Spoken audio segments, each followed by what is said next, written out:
네, 반갑습니다. 김도준 교무입니다. 2008년도에 여기 원광대학교 병원에 로봇 수술 시스템이 처음 도입됐었습니다. 당시만 해도 로봇으로 수술한다는 것 자체가 생소한 일이었고, 제가 기억하기로는 아마 호남 지역에서 로봇 수술을 처음 시작한 게 원광대학교 병원으로 알고 있습니다. 이게 로봇 수술 시스템이 뭐냐면은 그 드라마에서 보시면은 배 구멍 이렇게 뚫어가지고 긴 작대기 그 막대기 같은 거 이렇게 쭉 집어넣어가지고 수술하는 거 보셨을 거예요. 근데 이게 단점이 뭐냐면은 카메라를 이제 배를 열고 수술하는 게 아니고 카메라를 집어넣고 그 안에서 수술을 하기 때문에 절개를 조금만 하고 또 그 안에서 수술을 하다 보니까 피는 조금 덜 나고 안전하기도 하고 해서 복강경 수술을 많이 하게 됐는데 그거의 발전된 형태로 보시면 되겠습니다. 이렇게 긴 막대를 그 수술하는 사람이 잡고 하다 보니까 손이 떨릴 수도 있고 이게 그 안에 봉합을 해야 될 경우가 간혹 있거든요. 그런 경우에 이거를 잡고서는 집게다 보니까 손가락으로 이걸 돌려야 돼요. 그러다 보니까는 이게 많이 불편하고 또 실수할 수도 있는데 로봇 수술 시스템 같은 경우에는 그 로봇 로봇 팔이 있고 수술하는 사람이 콘솔에 앉아가지고 이렇게 손가락 두 개를 집어넣고서는 그 안에서 이렇게 왔다 갔다 하면은 그 동작을 로봇 수술 시스템이 구현을 해줍니다. 그러니까 손이 떨릴 일도 없고, 그리고 카메라가 아주 정교해서 그 신경이라든지 혈관이라든지 하는 부분들을 잘 보고 안전하게 수술할 수 있는 장점이 있거든요. 그래서 당시에 많이 권하고 또 로봇 수술을 하고 나서 굉장히 반응이 괜찮았어요. 뭐 통증도 많이 줄고 그리고 이게 부작용도 덜 했기 때문에 권하는 일이 있었는데 한번 어떤 분이 내가 수술을 하는데 로봇이 수술하는 거에다 내 몸을 어떻게 맡기냐라고 말씀을 하시는 거예요. 근데 로봇이 수술을 하는 게 아닌데 사람이 그냥 앉아가지고 수술하는 거를 로봇이 전달만 해주는 건데 잘 모르고 로봇이라고 하는 단어 때문에 생기는 오해가 있었다고 생각을 합니다. 기술이라고 하는 거는 뭔가 제품이 나왔을 때 설명서를 잘 읽어보고 그 기술의 원리 또 발전된 역사를 살펴보면은 올바른 사용법을 알아갈 수 있다고 저는 생각을 하고 많이 이걸 관찰을 했었거든요. 그러고 나서 보니까 이 생성형 인공지능에 대해서 우리가 잘 알고 좀 여러 가지를 얘기를 해봐야겠다라고 생각을 해서 오늘 인공지능 시대의 정신개벽이라는 제목으로 생성형 인공지능이라는 게 무엇인지, 사람들이 왜 여기에 열광을 하는지, 거기에 대해서 또 부작용은 뭐가 생길까, 또 앞으로 열리게 될 지금 발전해온 것만큼 그 이상의 빠른 속도로 인공지능이 발전을 할 텐데 우리 인류는 어떤 방향으로 이 인공지능을 사용해야 될 것인가에 대해서 한번 말씀드리도록 하겠습니다. 2022년 11월 정도로 제가 기억을 하는데요. 모 회사에서 그 생성형 인공지능을 발표를 했고, 아까 말씀드린 대로 사용자들이 급속도로 늘어나기 시작을 했습니다. 그 이유가 뭐냐면은 불과 한 15년, 20년 전까지만 해도 인공지능이 개하고 고양이를 구분을 하지 못했어요. 이거는 개야, 이거는 고양이야, 라고 다 이거를 일일이 가르쳐 주면서 인공지능을 훈련을 시키다가 그 2016년도였죠. 그 알파고하고 이세돌 구단이 대국을 하는 그 시점에서 훈련 방법이 완전히 바뀌었습니다. 그러니까 인공지능이라고 하는 것이 원래 인간의 그 신경 시스템, 사고, 인지 이런 것들을 모방을 해서 그걸 연구를 하기 위해 만들었는데, 그러다 보니까 그 만들어지는 방법도 인간의 신경계를 닮아가기 시작을 했습니다.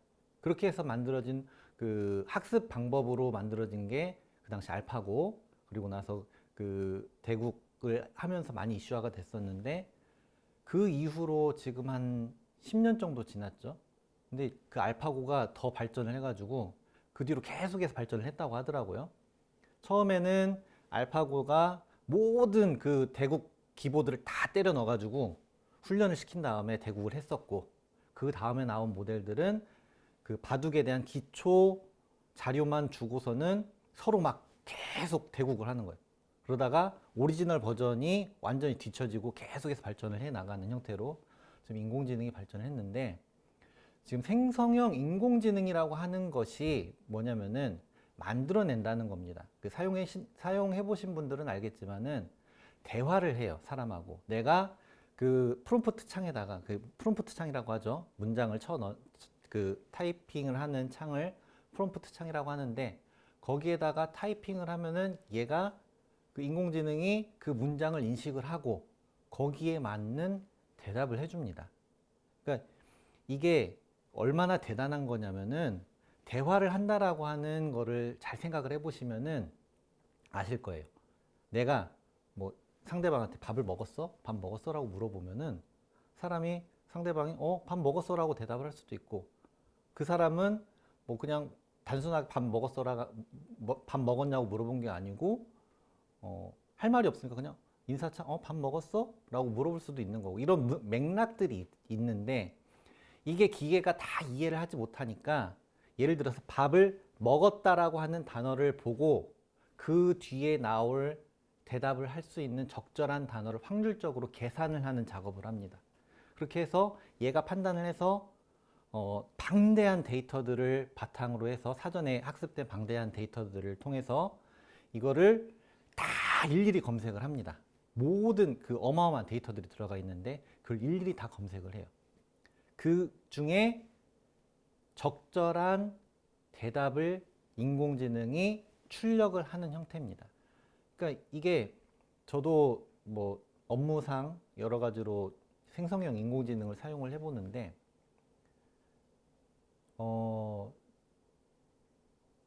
할 수 있는 것도 많고, 또 앞으로 인류가 이 인공지능을 통해서 많은 것을 이뤄나갈 수 있겠다라는 생각도 들었습니다.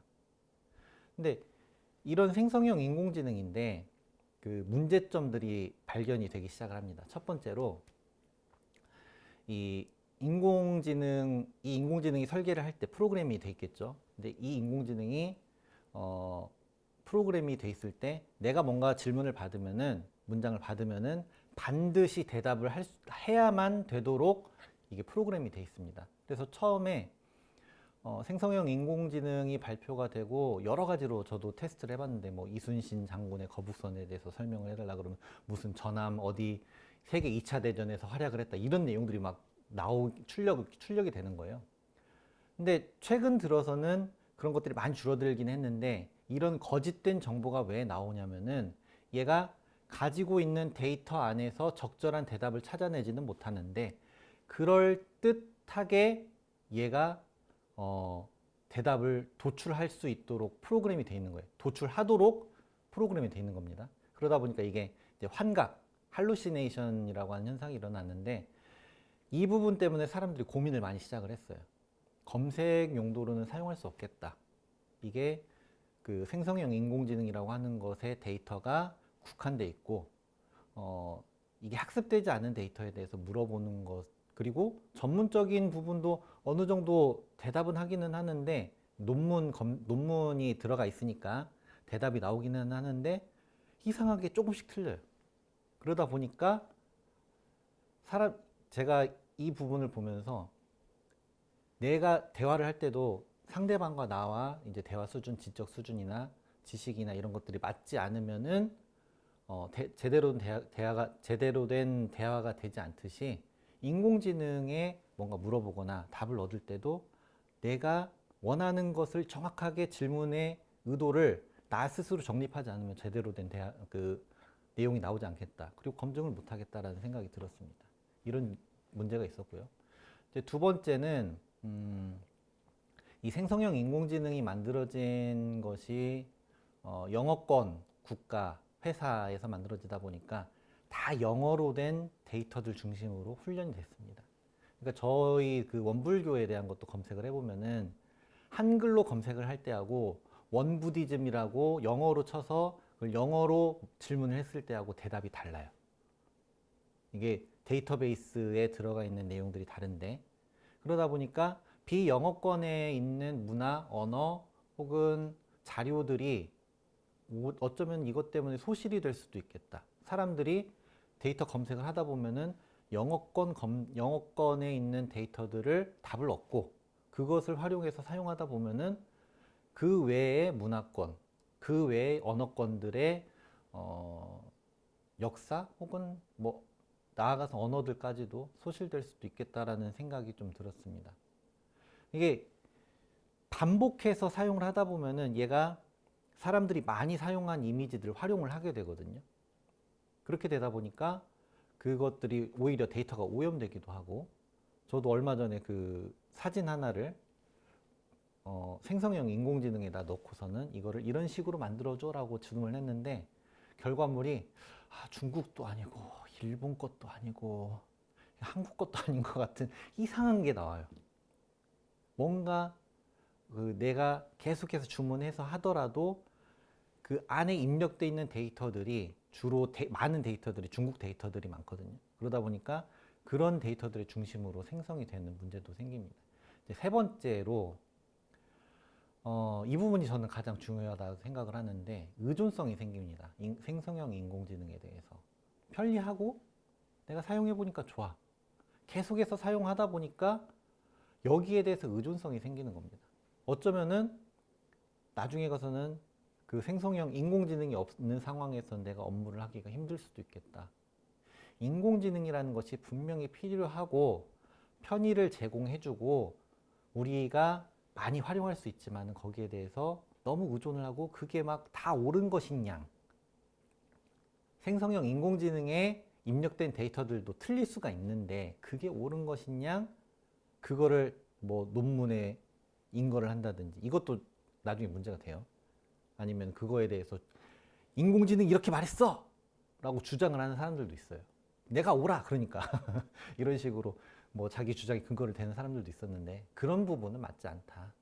그러니까 사람이 이것을 잘 활용할 수 있는 방법을 너무 의존하지 않고 나 스스로 인공지능을 활용하는 방법으로 가야겠다라는 좀 생각이 들었습니다.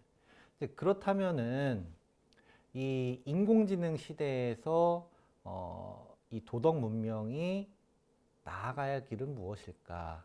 네. 최근에 제가 또 영상 하나를 봤는데 로봇에 관한 영상입니다. 그 유명한 영상이긴 한데 그 어떤 회사에서 로봇을 만들었는데 사람하고 똑같이 움직입니다. 뛰고 걷고 계단을 올라가고 계단도 뛰어 올라가요. 산도 뛰어 올라가고 그리고 덤블링을 합니다. 물건을 가져오고 계단에 놓고 그 내려올 때 덤블링으로 내려와요. 이 로봇을 만든 회사에서 새로운 로봇을 만들었는데 처음에 로봇이 바닥에 이렇게 대자로 누워 있다가 다리가 이렇게 올라와요. 올라온 다음에 올라온 상태에서 일어서는데 이 고관절이 360도를 회전하면서 여기 쭉 올라와요. 그러고 나서 허리가 360도로 돌아오면서 이렇게 덕덕덕덕 걸어오는데 이거를 보면서 이전에 만들었던 로봇하고 그때 공개된 로봇의 차이점이 명확하게 보이더라고요. 예전에는 사람을 닮은 로봇을 만들었어요. 그러니까 사람은 근육이 있고 관절이 있으니까 그걸 모방을 해가지고 실린더 형태로 관절을 만들었었는데 모터가 이 하중을 견딜 수 있는 기술이 발전이 되니까 굳이 실린더로 인간처럼 비효율적으로 이게 꺾이지도 않고 돌아가지도 않는 관절을 만드는 게 아니고 완전하게 360도로 다 돌아가는 인간하고 완전 그 팔다리 있고 머리 있고 몸통 있고 이것 빼고는 완전히 다른 형태의 로봇이 나오기 시작을 합니다. 로봇 수술 시스템 처음에 말씀을 드렸는데 이것도 마찬가지예요. 아까 그 배 안에서 봉합을 할 때 이렇게 긴 막대기로 하는 거하고 로봇으로 하는 거하고 다르다고 말씀을 드렸죠. 사람은 관절이 이렇게 360도로 돌아가지가 않아요. 근데 로봇은 돌아가거든요. 그러니까 기술이라는 것이 발전을 해가면서 인공지능이든 로봇이든 계속해서 인간을 닮은 형태로 만들었는데 인간과는 명확하게 다른 형태로 혹은 영역으로 발전을 해 나가는 느낌이 들었습니다. 자, 또 이걸 좀 더 상상을 해보겠습니다. 이제 뉴럴링크라고 하는 신경하고 기계를 연결하는 기술도 있고, 뭐 어떤 회사에서는 인간의 기억을 기계로 복제를 하려고 하는 그런 시도도 있는데, 예전에 그 공상과학 애니메이션에도 그런 장면이 있었습니다. 이제 사람을 똑같은 형태의 로봇을 만들고 기억을 똑같이 복제를 했을 때 이 로봇은 나하고 동일한 존재인가? 아닌가? 혹은 이제 로봇은 너무 많이 갔으니까 나하고 똑같이 구성된 몸의 세포, DNA 다 똑같고 기억까지 완전히 똑같은 형태의 존재가 내 옆에 있는데 그러면 이 존재는 나와 같은 존재인가? 이런 질문들이 현재 인공지능의 발전, 로봇의 발전, 기술의 발전으로 인해서 계속해서 질문이 될 것 같다. 근데 이러한 답들을 어디에서 찾아야 되는가? 저는 도덕과 인류가 쌓아온 그 역사 속에서 쌓아온 도덕 관념, 윤리적 관념, 철학적인 관념 이 안에서 답을 찾아야 된다고 생각을 합니다. 대종사님께서 물질이 개벽되니 정신을 개벽하자라고 개교표를 말씀을 해주셨습니다. 대종사님께서 태어나시고 대각을 하셨던 19세기 말 20세기 초 정도 되겠죠. 그 당시 보면은 이제 산업혁명 일어나고 그야말로 물질 문명이 완전히 폭발을 하던 시대였습니다. 그 시대에 대종사님께서는 앞으로의 세상이 이 기술 문명이 어디까지 발전을 할 것인가 고민을 하셨을 것 같아요. 그러면은 이 발전된 기술 속에서 사람들이 가야 할 길은 무엇인가? 도덕을 다시 되살려야 된다. 사람의 정신 문명을 되살려야 된다. 그렇게 우리가 나아갈 길을 열어주신 거라고 생각을 합니다. 최근에 딥페이크라고 하죠. 인공지능의 목소리를 입력을 하고 사람의 얼굴을 넣으면은 똑같이 그거를 그 사람이 한 것처럼 꾸며주는 그걸로 뭐 협박을 하기도 하고 아니면은 그 사람이 한 것처럼 만들어서 뭐 영상을 올린다든지 해서 수익을 얻는 사람들도 있죠. 근데 이게 문제가 뭐냐면은 도덕이라고 하는 관념이 흐릿해지면은 딥페이크로 협박을 했어. 협박을 하니까 나한테 돈을 주네? 그 사람의 인권? 알게 뭐야? 이제 저작권. 생성형 인공지능으로 만들었던 것에 대해서 뭐 저작권 논란도 있고 그러는데 거기에 대해서 수익을 얻었을 때 이게 과연 정당한 것인가? 윤리적으로 이것이 옳은 것인가를 계속하게 고민을 하게 될 겁니다. 그러니까 이런 것들의 발전 속에서 지금 현재 직면한 문제는 뭐냐면은 인류가 이루어온 물질 문명의 수준에 비해서 정신 문명이 완벽하게 단단하게 이루어지지 않았기 때문에 그것을 사람들이 인식하지 못하고 그냥 편한 거, 좋은 거에 막 끌려다니면서 그렇게 가다 보니까 이런 현상이 일어난 게 아닌가 라는 생각이 들었습니다.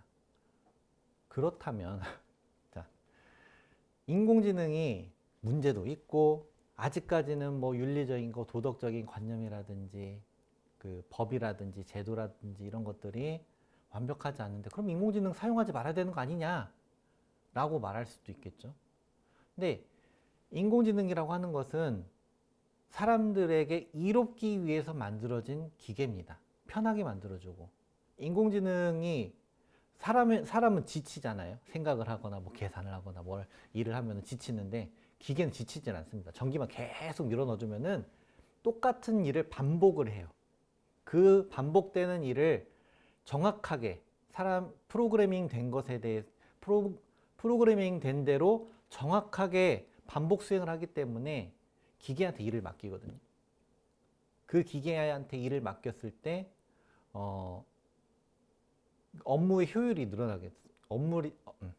업무의 효율도 늘어나고 사람은 시간을 얻고 그러다 보니까 이로운 형태로 발전을 하게 될 겁니다.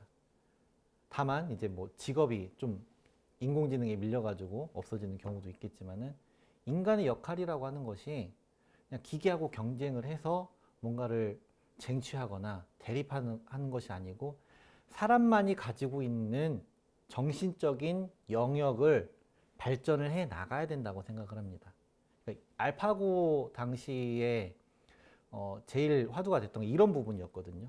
강 대 강으로, 힘 대 힘으로 기계와 인간이 서로 경쟁을 하고 인간이 기계를 따라잡지 못한다고 하는 그런 화두에서 사람들이 많이 위기의식을 느꼈는데, 그때 그 어떤 교수님의 인공지능에 대한 토론 중에 그 한마디가 좀 인상이 많이 남았었습니다. 그러니까 인간과 기계가 이렇게 발전해 나가는 과정에서 그럼 인간 어떻게 해야 되느냐라고 했을 때, 인간이 인공지능과 기계가 인정할 만한 수준으로 올라서야 된다. 뭐 그러니까 기계한테 인정을 받아라라고 하는 것이 아니고, 기계를 올바르게 사용할 수 있는 도덕적인 수준, 윤리적인 수준들을, 철학적인 관념들 계속해서 논의하고, 사람들만이 할 수 있는 부분이니까 그것을 끊임없이 연구하고 얘기를 해야만 된다. 지금 현재 직면하고 있는 환경 문제, 노동 문제, 인권 문제, 이런 것들이 기계로 인해서 해결될 수 있는 부분들이 많이 있습니다. 뭐 컴퓨터도 예전에 그 슈퍼컴퓨터만이 아니고 최근에 양자 컴퓨터도 많이 대두가 되고 있는데, 이걸로 최근에 제가 그 배녹을 부식을 연장시키는 계산을 양자 컴퓨터가 했다는 얘기를 들었어요. 그러면 돈이 절약이 되겠죠? 물질 소모되는 자원도 적어질 겁니다. 혹은 더 나아가면 뭐 신약 개발이라든지, 아니면 환경 문제에서 그 공기 중에 있는 이산화탄소를 포집하는 계산을 한다든지 하는 것들이 기계들이 발전하면서 해 나갈 겁니다. 그렇기 때문에 기계라고 하는 것을 사용하는 데 있어서 사람이 그것을 편리하게 사용을 하고 활용할 수 있는 정신적인 가치를 스스로 높여가는 일이 종교, 철학, 인문학 안에서 이루어져야 된다라고 생각을 합니다. 그래서 인도품 1장에서 말씀을 하셨듯이 각자의 자리에서 각자 맡은 바 일을 마땅히 하는 것이 도를 이루는 것처럼, 기계는 기계의 자리에서, 인간은 인간의 자리에서 마땅히 해야 될 일을 맡아서 각각 해 나갔을 때 인류와 기계가 이렇게 공존해 나가는 그런 세상이 오지 않을까. 그것이 대종사님께서 말씀하신 정신개벽의 시대가 되지 않을까라는 생각을 해봅니다. 오늘 제가 이 인공지능에 관한 설교를 준비를 하면서 인공지능과 함께 설교를 써보면 좋겠다 해서 함께 써봤습니다.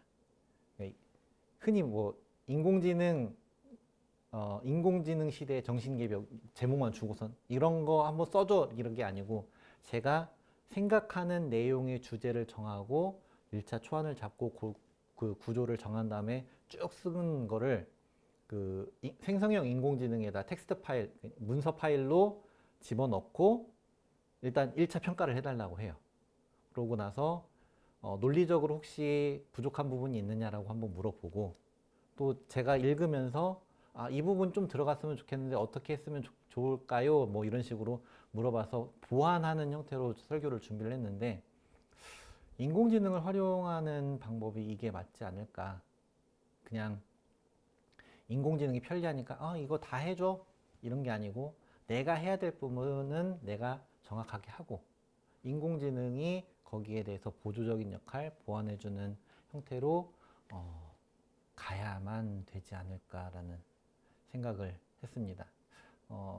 인공지능하고 이렇게 설교를 써보니까 굉장히 재밌고 새로운 경험이었습니다. 꼭 한번 다른 교무님들 혹은 다른 분들도 글을 쓰실 때 그런 식으로 해보시면 좋을 것 같습니다. 이게 인공지능에 대해서 쭉 말씀을 드렸는데, 기계라고 하는 것이 사람의 목적에 따라서 그 활용도가 혹은 선과 악이 달라지는 것 같습니다. 그 인공위성을 쏘아 올리는 로켓하고 폭탄으로 그 대륙간 탄도 미사일하고의 차이점은 뭐냐면은, 하나는 인공위성을 쏘아 올리는 거고 하나는 폭탄을 싣고 상대방을 공격하려는 목적으로 쏘아 올렸을 때 그 차이가 나타나게 됩니다. 이런 것처럼 사람이 선용할 수 있는 방법을 찾고 그에 맞는 정신 세계를 구축하는 것이 앞으로 인공지능 시대를 열어가는 방법이 아닌가. 그리고 우리의 지성은 무엇인지, 원래 인공지능을 개발을 했던 우리의 지성, 인지, 사고 이런 것들이 어디에 있는 것이며 아직도 많은 부분들이 수수께끼로 남아있는 부분들을 함께 풀어나가는 것. 그러면은 그것이 우리가 함께 도덕 문명을 기계와 함께 만들어가는 길이 아닌가 합니다. 새롭게 열리는 인공지능 시대를 맞이한 인류는 저는 이제 큰 과제를 받았다고 생각을 합니다. 이 생명이란 무엇인지, 지성체를 정의하는 것은 무엇인지, 또 더 나아가 우리의 존재라는 것이 무엇인지에 대한 끊임없는 질문에 대해서 우리는 직면을 하게 될 것 같고, 그리고 이것을 우리는 해결해 나가야 합니다.